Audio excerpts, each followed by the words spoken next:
You're watching Cartell TV and I'm Jenny.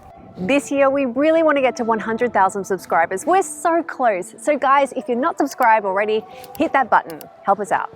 We are kicking off the year with Santa, and not the robust bearded man in a red suit, but rather a 7-seater SUV that teeters on the borders of luxury. Now this incarnation of the Santa Fe has been out for over a year now. But for 2023, we see some very noteworthy differences, primarily with the addition of this all-new hybrid powertrain to the Santa Fe lineup. So here I have the 2023 Hyundai Santa Fe with the hybrid powertrain in the top Highlander trim.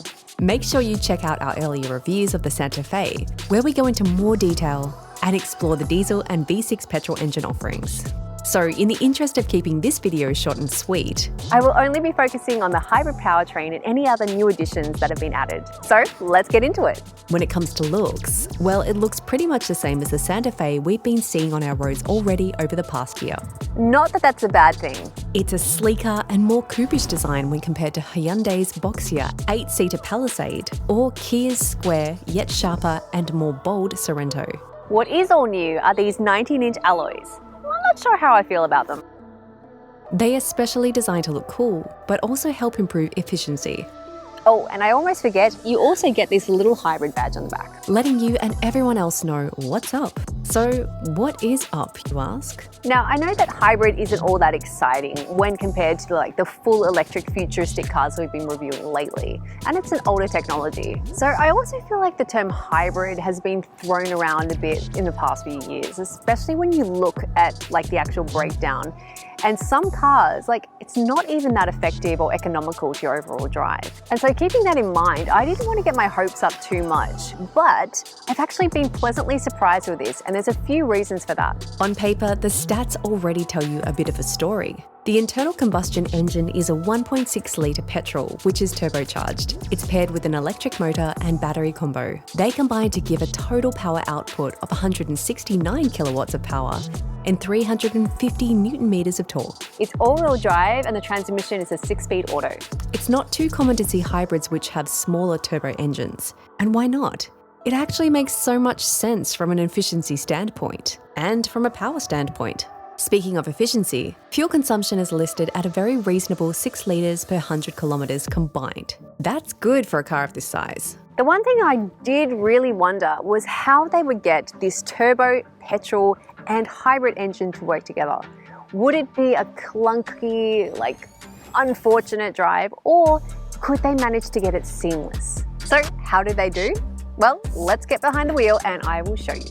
I honestly wasn't expecting the most riveting drive. Now on paper, you really wouldn't think that a 1.6-litre turbo in a car as big as this would have enough power. Especially when you take into account that we're so used to hybrids being paired with CVTs. Often resulting in very uninspiring driver dynamics. But actually driving this hybrid, I honestly have none of that.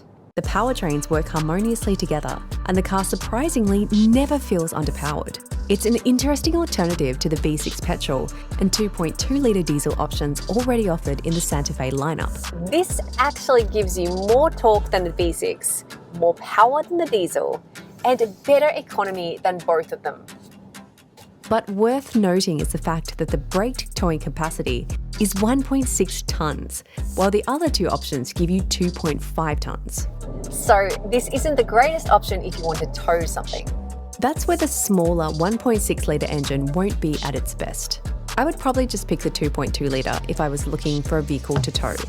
But again, in terms of economy, which is really what a hybrid should be all about, this one has them both beat. Again, I just want to mention how rare it is to have a 1.6-litre turbo with a hybrid in a car of this size. For example, the Toyota Kluger Hybrid is a 2.5-litre petrol with a CVT. Even the smaller category RAV4 Hybrid and Subaru Forester Hybrid have larger non-turbo petrol engines. The fuel tank is the same size across the Santa Fe range at 67 litres. So we find that in eco mode and with a full tank of fuel, you get just under 1,000 kilometres of driving range. All in all, fantastic. Now, despite its size and curb weight of just under 2 tonnes, driving this thing is incredibly smooth and effortless. I think because of its contoured and less boxy design, it also feels less imposing and bulky to drive.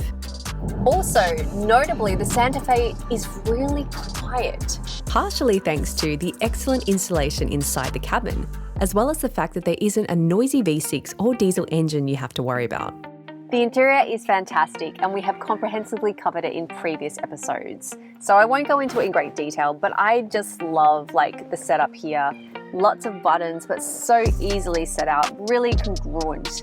Just nice to have things simple and kind of old-fashioned. But what's different in this latest hybrid is that there's now the option of a 6-seater as well.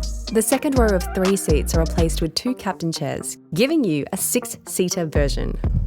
The manufacturer's list price for the Santa Fe Hybrid Elite starts at $63,000 and climbs to $69,500 for this top trim Highlander.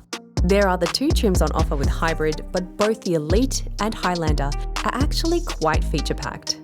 This Santa Fe Hybrid brings a super efficient powertrain to the game. The timing makes sense, especially with fuel prices and where they are potentially heading, and makes even more sense when you consider the emission standards being introduced by many countries, with some European countries moving to restrict engine sizes to a maximum of 1.6 litres. The addition of this hybrid powertrain makes the Santa Fe one of the best 7-seater SUVs on the Australian market. And there's also rumours that by the end of this year, we're going to get an all-new 2024 Santa Fe. We'll keep you posted. Thanks again for watching Cartell TV. So, what would you pick? Which powertrain of the Santa Fe range? Would you pick the V6 petrol, the diesel, or this hybrid? Let us know in the comments. We've got heaps of new content coming out for 2023, so stay with us. Don't forget to subscribe, and we'll see you in the next video. Peace.